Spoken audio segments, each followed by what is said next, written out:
Ask مفتی طارق مسعود۔ منصور صاحب گجرانوالہ سے پوچھتے ہیں، کہیں کسی بیان میں سنا ہے کہ حضور صلی اللہ علیہ وسلم نے ناپاکی کی حالت میں فجر کی نماز پڑھا دی تھی، بعد میں یاد آیا تو دوبارہ غسل فرما کے دوبارہ نماز پڑھائی؟ برائے مہربانی وضاحت فرما دیں۔ پڑھائی نہیں تھی، آپ پڑھانے لگے تھے۔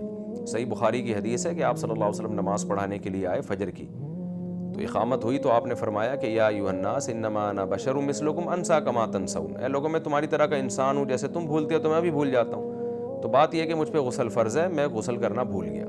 صحابہ انتظار میں رہے، آپ صلی اللہ علیہ وسلم گھر تشریف لے گئے حجرے میں، اور آپ نے غسل کیا اور آپ کے بالوں سے پانی ٹپک رہا تھا، اور آپ صلی اللہ علیہ وسلم نے آ کے نماز پڑھائی۔ تو نماز پڑھانے سے پہلے آپ کو یاد آ گیا۔